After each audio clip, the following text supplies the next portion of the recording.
Welcome back to the Red Dirt Road podcast, the third installment this year of our country Christmas episodes. We got Matt Chase on here, third time on here, one of our favorite guests. How's it going? Hey, Merry Christmas. Going great here. Awesome. We got through the technical difficulties and we got you on here pretty much right on time. Got that out of the way beforehand. Super glad we could get you on here. So a few things before we get into this episode. I don't really do the new country, but sometimes when I listen to something, I like to just, not do a review, but just do a little mention on here of some bigger stuff. And you can throw your opinion here if I'll kind of buzz through these quick, but if you have listened to these or whatever. But the Hicks tape is one of Hardy's albums. He had the Hicks tape volume 1, and I reviewed Jonesin'. It was a single off his volume 2 that had Ronnie Dunn on there. I did an episode on that. Great song. And so I went back, listened to the Hicks tape volume 1. Was not too impressed except for the song One Beer, which is a popular one on there. I really liked it. But the volume 2 just came out this month. Listen to it. Very disappointed. It was a kind of boring, kind of bro country type of an album. Was very excited for it after Jonesin'. And with Ronnie Dunn, Jake Owen, the rest of the album did not like it. So, that's just very disappointing. If you listen to that episode, I was so excited for that. So that's all I have to say about that. New Brooks and Dunn song. Also, they kind of snuck this in. So Blake Shelton had this deluxe version of one of his albums just came out, and Brooks and Dunn is on the song. It's called Throw It On Back. I'm going to review that shortly into next year. I've listened to it a few times. It's not the greatest, but you got some good vocals on there from Ronnie Dunn. So what can you say? And then I don't know if I've mentioned this on here before. It was a little while ago. We passed 6,000 total streams. So we're actually almost at 7,000 now. It's been a little while. So just thought I'd mention that on here. But onto this song, Santa's Coming Over to Your House. Written by Kix Brooks and Don Cook. So this is the only song on the album that is co-written by Don Cook. You've got Kix Brooks. He's another song on here that he's, I believe, co-written. So let me pull up my notes for this song. So it's got an intro of the song, about 15 seconds, kind of rock, kind of Christmas intro. The first verse kind of sets the stage of Christmas Eve with this family doing your typical Christmas Eve festival things. Milk and cookies for Santa, reading the night before Christmas. I always did those types of things. We had a book that was the night before Christmas, and the kid, the narrator, which now it's a kid, goes downstairs and sees the fat man, which of course is Santa. And then the chorus, we find out that he, the name of the song, Santa's Coming Over to Your House. He knows why he's coming over to your house, because he just left mine. And then in the second verse, Santa, at this point, he's out of the house and the kid's examining the gifts that he left: Barbie, video game, candy canes, skateboard, football. I really liked a lot of different instruments that they use. They got the trumpets in there, I think. And then Santa says, real simply, as he pulls out of sight, he says, or Merry Christmas and to all good night. So it's one of the shorter songs in the album. And then it just goes into the chorus again. So I know that you had mentioned you like this song. I'll let you talk about that a little bit more. I love this song. It's only 2 minutes and 30 seconds. I wish it was longer, but it's got that rockabilly. It's got that rockabilly Texas Western swing to it. Right at the beginning of the song, you hear the drums come in, and then you hear that electric guitar going. A lot of it reminded me, same style of George Strait, that Texas country sound that I just love. You're instantly pulled into this. Kicks has got his vocals humming on this, very rockabilly-ish. I love it. I do believe Ronnie Dunn comes in briefly with some harmonies, but not very much. And the hook of the song, it's a very simple chorus. It's just 4 lines, but it's a catchy, catchy chorus that I've been singing all day at work. I'm actually at work and I'm going, Santa's coming. I'm just singing it. And so I love the hook. I love, like you said, the instruments that they use, that electric guitar on fire there. The drums are perfect. And like I said, the only thing I don't like about this song is it's too short. Yeah, I love this song. And I think most of the Brooks and Dunn songs, honestly, I think are better for Ronnie Dunn. I think he has better singer, first of all. But then for the country stuff that they do, I think he's a better singer for that. But I do think Kix Brooks, this song was meant for him. He's more of the rock type stuff. This is kind of a country rock-ish. Rock bluesy. Yeah. And then also Kix Brooks, his personality wise fits this song so much better. If you see him on stage, he's jumping around, he's goofing off, he's dancing. Ronnie Dunn, not like that, much more traditional. And so this song I thought was very funny. I've listened to this album a few times, but this is probably like top 2 on the album for me so far. I haven't really, the last half of the album haven't really listened to in a while. But as far as the ones we reviewed so far, I think this is probably definitely top 2. It's very fun. The comedy just comes through very well. Calling him the fat man. You already know. He doesn't. They don't even mention Santa before saying fat man. You already know what they're talking about. I always say like the descriptive words in the songs make it kind of better. Describing, Barbie video game, saying these specific things. So they put a lot, I think, into just 2 minutes and 30 seconds. And there's not a whole lot of filler stuff. So real jam packed. They could have used maybe another verse, made that thing, a minute longer. So it's definitely short for that. But there's also not like a kind of a real long breakdown in the middle there. And it's just kind of an upbeat song overall. So that kind of makes it short, but definitely really like the song. If you listen to my last episode where they cover Blue Christmas, I said it is probably the worst Christmas song and worst Brooks and Dunn song you'll ever find. It is. I don't understand how they do it so bad, because Ronnie Dunn, his voice sounds great in it, but it just, for some reason, they didn't do it well. This song they do great, and it's an original, and so that makes it even better. You don't have to be listening to the same, White Christmas, Blue Christmas, Bing Crosby, this and that. You can throw on this, and it's a completely new song that might play in the background of your Christmas party, and no one's gonna have a fuss about. So great, thumbs up for me.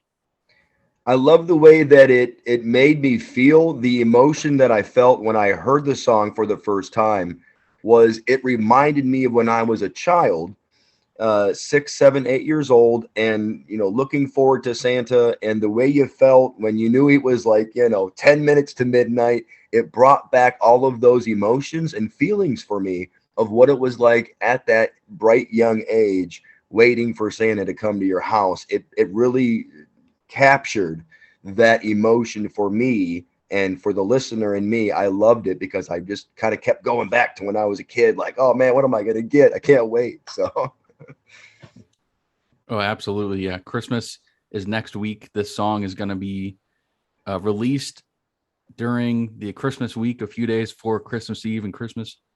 And it definitely got me into the Christmas spirit more than probably any song I heard this year. And I love new Christmas songs and Christmas movies, because as much as I like the old stuff, I don't like the old Christmas stuff sometimes as much as the old country stuff because it's always the same song, over and over.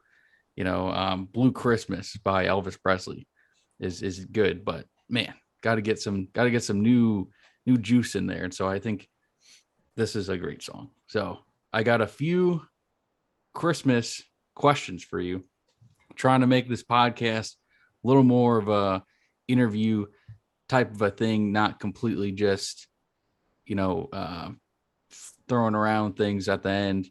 So this is kind of a two-parter. So traditions for Christmas for you. And if you don't have many now, it could have been, I guess, when you were a kid, but this is a two-parter. So any traditions you have for Christmas Eve and then for Christmas Day? Yes, Christmas Eve, my mom was really big at going to midnight mass. So every Christmas Eve, there I was in church with her at midnight. And even though I was tired, sitting in the pew, tired, listening to the priest or the pastor, I knew that she always let me, when we got home from church at 1 a.m., she always let me open up one gift. So I always stayed awake and I was excited and I kept saying, what am I going to choose? Which gift am I going to grab? And so she always let me do that. And that's what I always remember is just can't wait to get home from church and open up that one gift mom's letting me open up. So that was something, that I really looked forward to on Christmas Eve. That's what we always did. And I'll never forget it. Now on Christmas Day, of course, I always woke up at like 6 a.m. and mom's still asleep. But I'd have to wait, on the couch and until mom would wake up and then I got to open my presents. But Christmas Day was really cool because mom always, sat there, watched me open my gifts. And a lot of them were toys and cool things I asked for and wanted. And she would then, after we cleaned up, she would play with me or color or whatever the gifts were, art, crafts, whatever they were. We would spend that, about 2-3 hours actually just playing on the floor. I've got pictures of it. So just that time with mom, that holiday feeling, playing with mom, whatever she got me, some sort of cool toy or a sword or soccer ball, we would go in the backyard, even if it was snow, and kick it around. So mom was really cool with, enjoying the presents that she got for me on Christmas Day. So those memories I'll always have of just mom and I having a great holiday Christmas Day every single year. Yeah, I don't have a real distinctive Christmas Day one. I could give mine, but mostly focus on your answers here. But Christmas Eve in middle school, we used to have kind of a family party.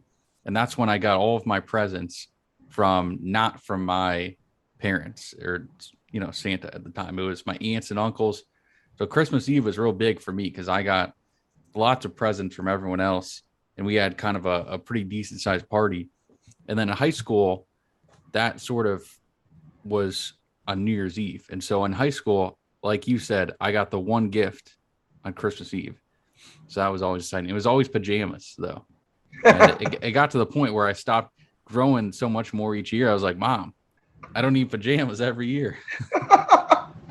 So next question I got ties in a little bit more to the music. Favorite Christmas song? I would have to say George Strait. The song is called New Kid in Town.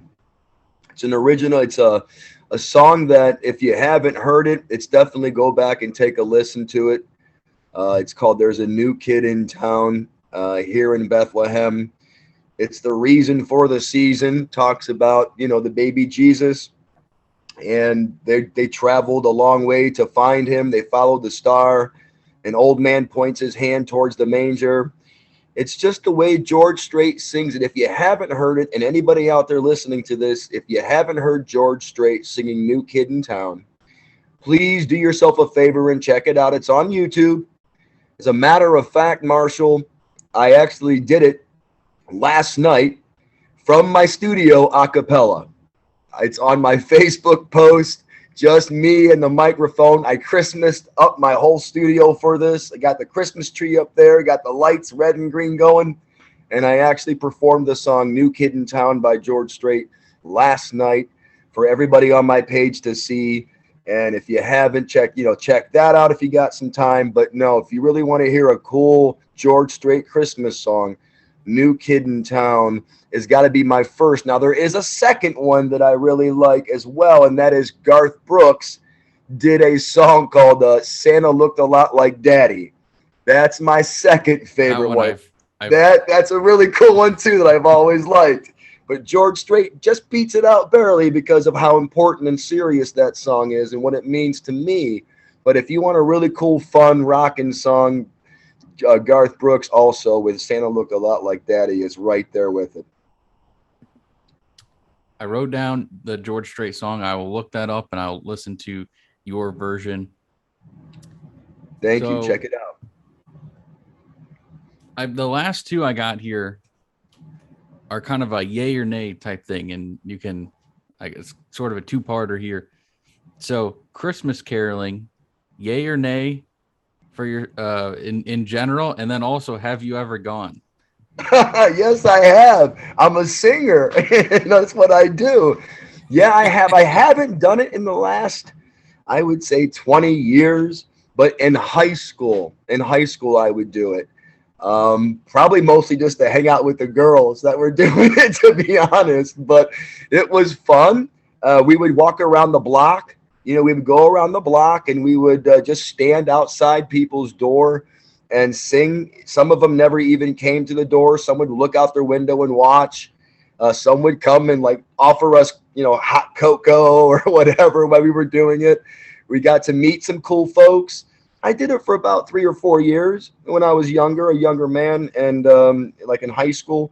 It was great. It was fun. We did it in blizzards sometimes, in the rain. But yeah, I enjoy it. It was cool to see people's faces when you come by and do it. Yeah, I enjoy it. And it's cool the people that you meet and just being in the Christmas spirit with everybody. So I'm yay with that. I am not a singer at all. And I think there was one time with my youth group in high school, could have been middle school. I think maybe high school, when I had to go out and do it. And it was kind of fun, but I was mouthing the songs the whole time. I think if I was singing, I was awful. So this is the last one, kind of maybe a curveball, but traveling on Christmas, yay or nay? So what I mean is like maybe if you have kids, taking your family to a destination Christmas. Have you ever done it? And yay or nay? Yay. And this is what we did. We didn't do it last year, but for about a good decade, I would take my young kids to, it's called Flint Ridge. Okay, I don't know if you ever heard of it. It's not far from your house. It's right here by Grafton in Elyria. It's called Flint Ridge. It's an upper type of scale neighborhood where doctors and lawyers and professional athletes like the Cleveland Browns live. So we're talking mansions here, okay? And they have the greatest Christmas displays you will ever see. Expensive, big time. The electric bill itself's got to be skyrocketing. And there was always this one house that went way out. They went way over the top. They had like an actual airport type of thing built with lights and like a landing strip made of lights. And they had this big airplane suspended from the trees with Santa in it. And the kids would always love that. We would pull over. We would take a look at it. We would get out of the car and even take pictures and little videos of it. So yeah, I always would take the kids to see lights, Christmas lights, after the presents and dinner. And, it was dark. We would do that for about a decade, 10 years straight. We haven't done it in, like I said, a year or two, but probably should get back out to Flint Ridge. Maybe this year I'll take my 14-year-old daughter. Maybe I'll take Chloe just for old time's sake back to Flint Ridge. And if you haven't seen it, it's not far from your house. I'd say it's about 10 minutes, 15 minutes max. It's right down the road for me. It's almost walking distance here. But yeah, Check it out. I'll try to take pictures this year. I'll go and take some pictures and put them on my Facebook page, and you can see what I'm talking about. It's beautiful, beautiful, beautiful place. Flint Ridge. I got it written down. Honestly, I've never heard of it. I've been slacking on the Christmas lights, seeing them this year. Besides this podcast, I really haven't been much in the Christmas spirit, I suppose. I've been trying to watch some Christmas movies and listen to some Christmas tunes, but it seems like the outside world, I don't know, doesn't feel really that Christmassy. I don't know why. I guess since I'm working from home, I'm not really. I don't know. Maybe I'll go into Walmart or something, see if there's something good. I was just there today at Walmart, and it is absolutely hectic. It is like a war zone. Oh man. Be careful. So that is going to do it for this episode today. The last regular episode of the year. We got one more, and it's going to be actually the best of this podcast for 2020. So not 2021, because I never got to a best of 2020. And then I'm going to save for next year at some point, do a best of 2021. So it'll be kind of a New Year's kind of wrap up type thing. So this is really kind of the last a regular episode of the year. Thank you everyone for listening to this podcast, and go check out Matt Chase on soon to be on Spotify or already on Spotify. Soon Correct. to be released new single. Hopefully next time we have you on here, that Yes. single will be out. 2 weeks, just 2 weeks. I'm excited. January 1st, Old Hotel Rooms, the video, and the new debut single to my album, Concrete Cowboy, will be dropped everywhere. iTunes, Facebook, YouTube, everywhere. Cannot wait. It's been a wild ride. I can't wait to share this with everybody. Awesome. Well, Merry Christmas to everyone, and to all a good night. Merry Christmas.